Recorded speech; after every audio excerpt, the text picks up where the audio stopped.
I think they're a great football team. They, obviously they had a good season. Playing the Pac-10 is always tough, and so just the little bit I've seen, they seem to be fast on defense.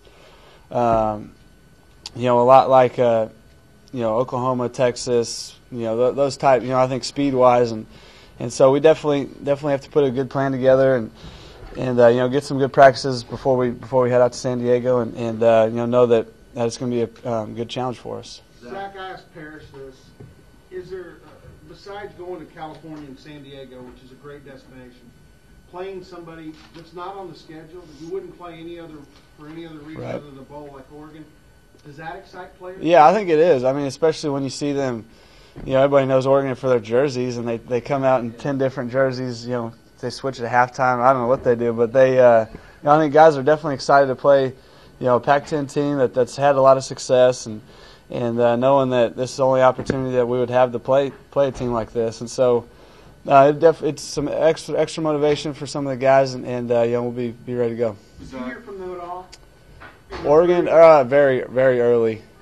They came out, and I think in my junior year, and I was, they kind of looked at me as a receiver, DB type deal. So, Zach, the recruiting class you came in with after Coach Gundy got hired, half of them didn't make the half that stayed, really the core foundation of this program.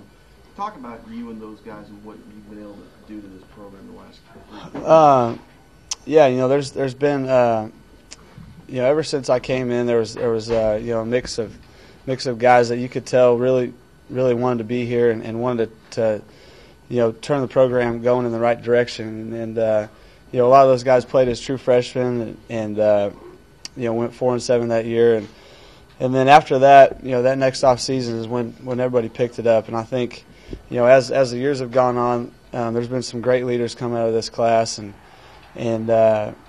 obviously a lot of them are on the defensive side with Ricky and Jacob, Quentin Moore and Matt Fodge, and I think those guys have really just done a lot for this program. They've done the right thing.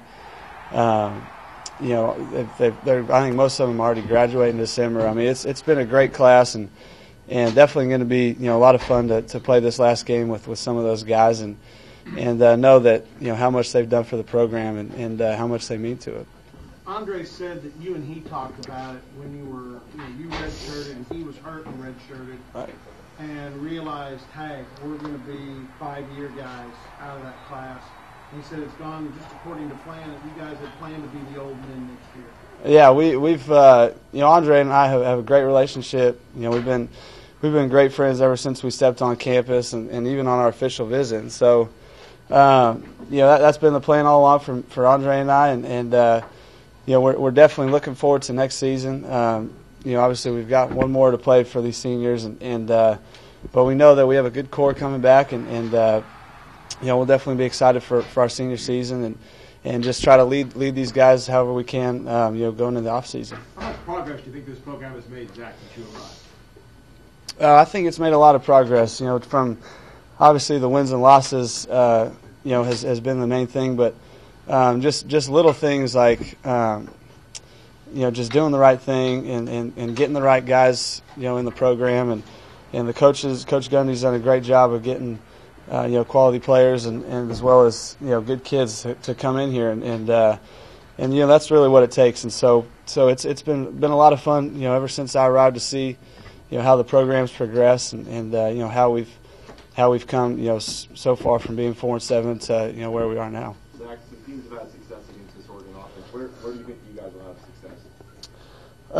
Hopefully just continue what we do, and that's just stay balanced, being able to run the football and play action and throw it. And so we're putting together a plan right now, and just continue to try to do what we've done all season, and then hopefully we'll come out and execute.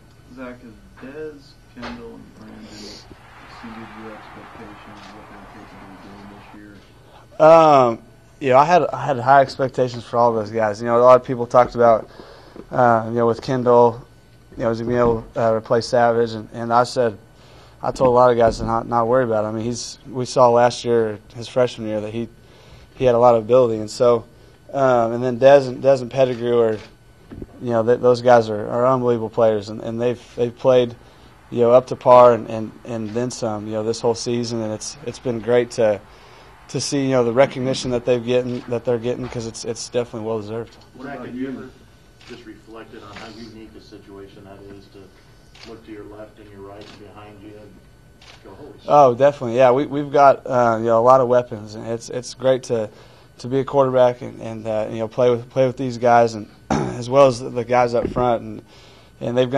kind of get the party started, and the reason we have so much success on offense, and so playing with the guys that we've got is definitely a lot of fun. For you, have you met or exceeded your own personal expectations this year?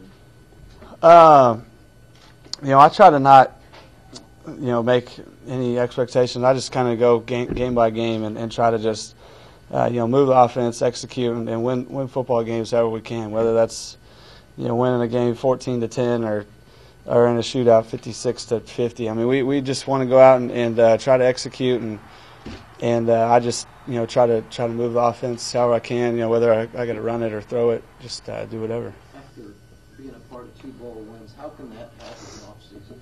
I think it's huge. It's definitely big. We've seen the past couple of years the momentum that it can carry into the off season, into off season workouts.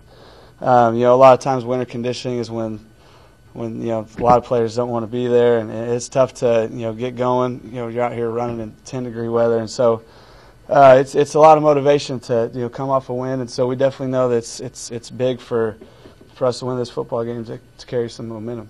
Zach, how about getting that 10th win? Do you think it's any kind of coincidence that the last time the school did it was under Coach Gundy? Yeah, a little bit. And when they did it, they were out in San Diego. It's kind of funny how things work out, but we're excited about the opportunity to get that 10th win, and we know not many teams have done that in OSU history, and so we'll be excited to get out there and play that game. Gundy's legacy there at the Holiday Bowl 20 years ago when he had a 20 or 24 performance. He was 20 or 24? Yeah, I don't know that. That's pretty good. He's in the Hall of Fame. Is he? The Holiday Bowl Hall of Fame. Okay, I knew they went out there and beat up on somebody pretty good, but he 20. That's a pretty solid performance, I guess. Caught a pass in the game too. Did he? Yeah. Well, we need to tell him to put in something, a little throwback or. You're a better wide receiver than he was, right? Yeah. I just have more experience at it. I don't know about that. How old were you in '88? 88, I was 2 years old. Yeah. I think I remember watching that game. Your mom probably was watching. Yeah. Oh, I'm sure. Yeah. One of the reporters who saw you play Colorado voted you number 1 in the Heisman. So about 300 more of those, and you would have been right there. Yeah.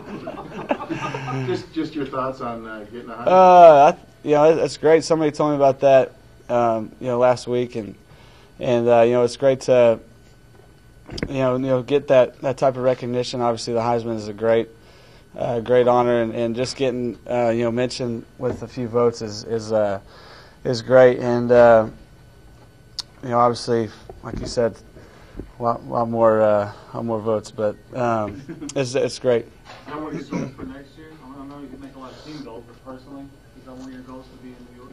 I don't know. I think the team goals that just kind of sets you up for the individual success, and the 3 guys that were there this year, they're all on great teams, and we have a great team coming back next year, and so I think it's definitely all our goals are in front of us as a team, and we just got to go, have a good off season. Obviously play this game first, but know that there's a lot in front of us to play for next year, and then people are recognizing our program now. We're we're going to be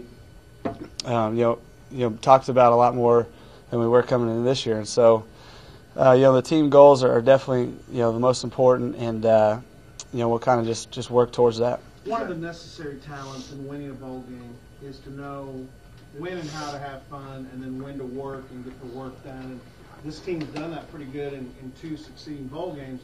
Obviously, San Diego's a step up on the fun scale too. Yeah, I think so. It's last year we got a taste of what going to a really exciting bowl, and obviously a great venue, the Insight Bowl. But this year is even more so, and so I think the coaches have done a great job of knowing when we need to have fun, and then when to practice and get serious and work towards the game plan of winning the football game. So I think the coaches know how to do it. The players that have been here know how it's done, and so we'll be excited to get out there and kind of do a little bit of both. What are you looking forward to most, Zac? And have you been to San Diego before? I've been there one time. I was kind of younger, so I don't really remember a whole lot. But I know that the Holiday Bowl committee has a great week set up for the players, and whether we're going to the zoo or SeaWorld or whatever, we're looking forward to it, and whatever they have for us, we're going to be excited to do it. What about practicing on Christmas night? Yeah, that's not so fun. But it's I think we'll all be ready to get out there that we won't even care if it's Christmas or not. So we'll be excited to get out there even if it is Christmas Day. Zach, last year in the bowl game, Indiana had that defensive end with 16 sacks, and Russell shut him out. Oregon's got a big sack guy too that plays on either tackle. I mean, what have you seen in early prep on him, and how confident are your two tackles to contain him? Yeah, I think he's a great player. He's he's got a nonstop motor. Has a lot of sacks, like he said. He's I think somebody said he's up for All-American and all that. He's been named that already. So our tackles have played great all year, and they know that they have a big challenge containing him, and hopefully they'll just continue to prepare and kind of pick up some things on film to have success in the game. Have you encouraged him to come back next year? Big Russ? Oh yeah, every day I think I should shoot him a text or something. But he, it's business for him. I mean, he's an unbelievable player, and he's going to make the best decision for him. And whether that's the return or not, we'll support his decision because I mean he's got a great opportunity in front of him, and whether that's this year or next year, I'm hoping it's next year, but he's got to make a decision for himself. So. Coach Brewer made the comment that in the Bedlam game they're able to cut you loose a little bit with your feet without having to maybe run the risk of losing you for the remainder of the season. Does that hold true in the bowl game too? That hey, last game until next season you can run as much as you feel like? Yeah, I think so. I mean, a lot of the time, most of it was just scrambles and just on a pass play that was called. But I think towards the end of the season they start feeling more and more comfortable, run more option and things like that. And so hopefully we'll be able to do the same thing, heading into this game.